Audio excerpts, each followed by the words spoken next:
Hello student, आज हम हिंदी साहित्य का इतिहास शुरू करने जा रहे हैं। ठीक है, मास्टर केडर अगर हिंदी की जो भी बच्चा प्रिपरेशन कर रहा है, करने जा रहा है, तो सबसे पहले आज हमारा फर्स्ट टॉपिक है हिंदी साहित्य का इतिहास। ठीक है, ये पूरा इतिहास हिस्ट्री चलेगी, हम साथ साथ लेकर चलेंगे। इसी का आज थोड़ा सा अंश करने जा रहे हैं। फ्रंट एरिया कैसे शुरू करते हैं, तो देखते हैं हिंदी साहित्य का इतिहास।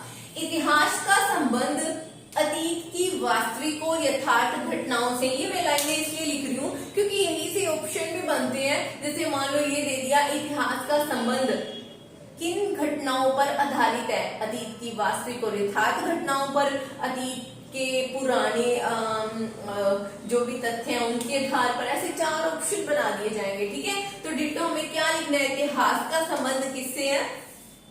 अतीत यानी कि जो गुजर चुका है, वहां की वास्तविक और यथार्थ जो घटनाएं घटित हो चुकी हैं, वास्तविक घटनाओं पर आधारित है, उससे हमारे इतिहास का संबंध है। ठीक है, सेकंड लाइन देखो, तथ्यों व घटनाओं के आधार पर युग विशेष का मूल्यांकन किया जाता है। जो भी तथ्य या घटना हमें निकलकर वास्तविक घटनाएं सामने आती हैं, उसी के आधार पर हम एक युग परिवर्तन, युग विशेष का मूल्यांकन करते हैं कि ये वाली घटना हुई थी तो शायद ऐसा होता होगा, ऐसी घटना या ऐसा चीज कोई भी हमें कोई ऐसे मूल्य प्राप्त हुए, उसके अकॉर्डिंग हमने गैस किया कि हाँ ये चीज है तो ऐसा होता होगा, है ना। तो तथ्यों व घटनाओं के आधार पर युग विशेष का हम मूल्यांकन करते हैं। क्लियर? नेक्स्ट लाइन देखो, इतिहास न केवल अतीत के बारे में बताता है, यानी कि हम इतिहास क्यों पढ़ते हैं कि हमारे पीछे जो गुजर चुका टाइम है उसमें क्या घटित हुआ, है ना। तो इतिहास न केवल अतीत के बारे में बताता है बल्कि वर्तमान के परिप्रेक्ष्य में उसका पुनर्मूल्यांकन भी करता है। तो मूल्यांकन तो हम कर ही रहे हैं, पुनर्मूल्यांकन ये वर्तमान प्रेजेंट टाइम चल रहा है, लेकिन हम किसको आधार मान रहे हैं? अतीत के बारे में हम आज बातें कर रहे हैं, तो उसके बारे में हम पुनर्मूल्यांकन कर रहे हैं। इसी लाइन को ये क्लियर कर रहे हो? ठीक है, फिर देखो साहित्य के इतिहास लेखन की अब पद्धतियां करनी है हमने। ठीक है, पहली पद्धति देखो, इसे 5 पद्धतियों में डिवाइडेशन किया गया। पहली है वर्णानुक्रम पद्धति। ठीक है, ये क्या है? इसकी खास विशेषता क्या है कि अविकसित प्रणाली कही जाती है। क्यों ये विकसित नहीं? क्योंकि जब भी पूरे इनके तथ्यों का ब्यौरा निकाल के सामने रखा गया तो ये एक विकसित प्रणाली नजर नहीं आई, तो सभी राइटर्स ने मिलकर इसे अविकसित प्रणाली घोषित किया। कौन सी? वर्णानुक्रम पद्धति। वर्ण मैंने बताए हैं, वर्ण क्या होते हैं? क ख ग घ ङ, यानी कि किसी के नाम के वर्ण के आधार पर डिसाइड किया जाए कि इसमें कौन कौन से राइटर आएंगे। ठीक है, जैसे ये देखो, कृतिकारों का परिचय। कृतिकार क्या होते हैं? राइटर, लेखक।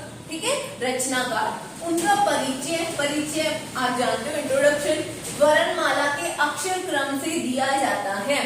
ये नाम से क्लियर है कि जैसे क सबसे पहले आता है ना, ख से पहले क आता है, तो क से कबीर पहले हुआ। ठीक है, ये इस तरह से डिसाइड किया गया है। इसमें कृतिकारों का परिचय वर्णमाला के अक्षर क्रम से दिया जाता है। सेकंड लाइन देखो, इस पद्धति से इतिहास लिखने का मुख्य कारण अपेक्षित सूचनाओं का अभाव था।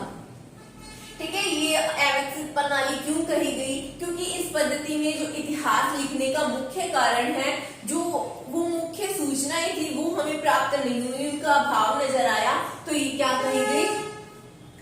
अविकसित प्रणाली कही गई। ठीक है, अब यहाँ से एक क्वेश्चन ये उठता है कि पूछ लेते हैं कि वर्णानुक्रम पद्धति को अपनाने वाले दो राइटर्स कौन कौन से हैं। ठीक है, या राइटर कौन कौन से हैं? तो उसमें आपने ये नाम याद रखना है, गारसा दत्तासी और शिव सिंह सिंगर। ठीक है, ये दोनों ने वर्णानुक्रम पद्धति को अपनाया था। ठीक है, वर्णानुक्रमी पद्धति अपनाने वाले राइटर्स के नाम पूछे तो गारसा दत्तासी और शिव सिंह सिंगर। क्लियर? ये थी हमारी वर्णानुक्रम पद्धति। सेकंड देखो, कालानुक्रम पद्धति। ये तो वर्ण थे, क ख ग घ, इसके अकॉर्डिंग चलती थी अक्षर क्रम। ये कालानुक्रम पद्धति यानी कि काल, भविष्य काल, है ना, वर्तमान काल। देखो, रचनाकारों का उल्लेख नामों के प्रथम अक्षर व महत्व से न कर तिथि क्रम से किया। यहाँ तो देखो वर्णमाला के अक्षर क्रम से किया जाता था कृतिकारों का उल्लेख। यहाँ पे क्या कह दिया, रचनाकार कृतिकार वही होते हैं, कृतिकारों का उल्लेख या रचनाकार का उल्लेख नामों के प्रथम अक्षर व महत्व से, यानी कि उनके पहले अक्षर से नहीं, जैसे मैंने यहाँ पे कहा था कबीर, प्रथम अक्षर व महत्व से न कर, यानी कि उनकी इम्पोर्टेंस से न कर तिथि क्रम से किया जाता था। तिथि क्रम समझते हो, डेट से, यानी कि ये बंदे की इतनी जन्म तिथि है तो ये पहले आया, ठीक है, इसकी इतनी है तो ये बाद में, इस तरह से। इसे मानने वाले कौन कौन थे, एक तो थे डॉक्टर ग्रियर्सन, सेकंड थे मिश्र बंधु। आपने ये इंपॉर्टेंट है, ये याद रखना है कि कालानुक्रम पद्धति को अपनाने वाले कौन कौन से दो राइटर थे, डॉक्टर ग्रियर्सन और मिश्र बंधु। सॉरी। थर्ड देखो, वैज्ञानिक पद्धति।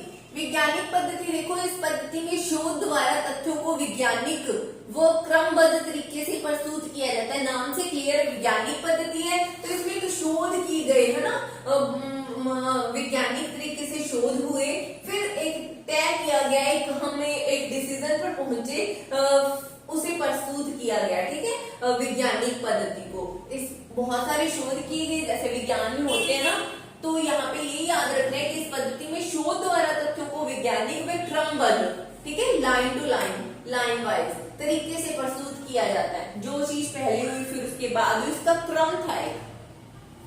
अगली देखो, विधेयवादी पद्धति। इसमें साहित्य संबंधी आंकड़े एकत्र करने के साथ साथ सामाजिक जीवन का भी अध्ययन किया जाता है या करता है ये, ठीक है। विधेयवादी पद्धति में क्या होता है, साहित्य संबंधी आंकड़े, यानी कि पूरी डिटेल रखी गई, एकत्र करने के साथ साथ सामाजिक जीवन, वहां का रहन सहन उस टाइम कैसा था, समाज का जीवन कैसा व्यतीत हो रहा था, इसके बारे में अध्ययन कौन सी पद्धति करती है, विधेयवादी पद्धति। याद रखना है कि इसमें क्या चीज थी, इसमें क्या थी, शोध किए थे वैज्ञानिक पद्धति में, साहित्य संबंधी आंकड़े और सामाजिक जीवन का कहाँ पे ब्यौरा मिलता है, तो विधेयवादी पद्धति में, ठीक है। साहित्य निर्माण में परंपरा का मूल्यांकन होता है, इसमें कमी पाई गई। क्या कमी थी, साहित्य जो निर्माण होता है उसमें एक परंपरा का मूल्यांकन होता है, परंपराएं जो पहले से चलती आ रही हैं, लेकिन यह पद्धति परंपरा का मूल्यांकन नहीं कर पाती, ठीक है, तो ये उसमें एक कमी बताई गई थी। इसे मानने वाले कौन थे, विधेयवादी पद्धति को आचार्य शुक्ल जी, ठीक है, आचार्य रामचंद्र शुक्ल, ठीक है, हिंदी के जाने माने राइटर हैं, ये बहुत फेमस है।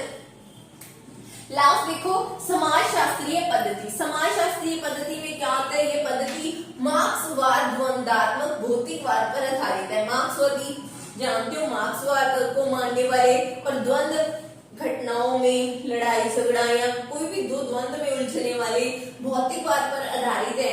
ये प्रणाली समाज में व्यक्ति की असंगतियों व अंतर विरोधों को पहचानने का प्रयत्न करती है। क्लियर हो गया ना, ये प्रणाली समाज व व्यक्ति की, ठीक है, समाज में व्यक्ति रहते हैं, व्यक्ति की असंगतियों, यानी कि किस कारण से समाज में उनकी संगति नहीं बैठ पा रही, ठीक है, क्या उसका कारण है, ये सब ढूंढती है। अंतर विरोधों, दो लोगों के बीच में आपस में जो विरोध चल रहा है उसके बारे में पहचानने का कार्य करती है कौन सी पद्धति, समाजशास्त्रीय पद्धति, ठीक है। इसमें क्या ये याद रखोगे कि अविकसित प्रणाली पूछ लिया तो वर्णानुक्रमी पद्धति, ठीक है, इसमें पूछा जाएगा क्या चीज है, इसमें कृतिकारों का परिचय वर्णमाला के अक्षर क्रम से दिया जाता है। ये बहुत ही इंपॉर्टेंट लाइन है, ठीक है। पूछेंगे कौन कौन राइटर मानते हैं, दारसा दत्तासी और शिव सिंह सेंगर।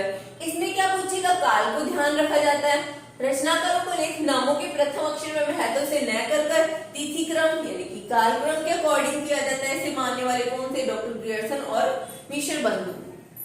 वैज्ञानिक पद्धति हम करते हैं, इसमें क्या था, शोध द्वारा तथ्यों को क्रमबद्ध तरीके से प्रस्तुत कौन सी पद्धति करती है, वैज्ञानिक पद्धति। विधेयवादी में क्या था, इसमें साहित्य संबंधी आंकड़े एकत्र करने के साथ साथ सामाजिक जीवन का भी अध्ययन किया जाता था, किस पद्धति में, विधेयवादी पद्धति में। इसे कौन मानते हैं, आचार्य शुक्ल, ठीक है। परंपरा का मूल्यांकन होता है, लेकिन ये पद्धति परंपरा का मूल्यांकन नहीं करती, ये इसमें कमी पाई गई। उसे मानने वाले कौन थे, आचार्य शुक्ल। समाजशास्त्रीय पद्धति, नाम से क्लियर है कि समाज में व्यक्ति की असंगतियां व अंतर विरोधों को पहचानने का कार्य कौन सी पद्धति करती है, समाजशास्त्रीय पद्धति, ठीक है। ये था एक छोटा सा क्रम कि इसे कितनी पद्धतियों में बांटा गया इतिहास को, इसके 5 पार्ट थे, वर्णानुक्रम, कालानुक्रम, वैज्ञानिक पद्धति, विधेयवादी पद्धति और समाजशास्त्रीय पद्धति। ठीक है, इसमें ये लाइन बहुत इंपॉर्टेंट लाइनें लिखवाई है, आपको ये याद रखनी है कि इसी में से क्वेश्चन बनकर तैयार होते हैं। ठीक है, तो इसी का नेक्स्ट पार्ट हम अगले सेशन में करेंगे। तब तक के लिए थैंक यू।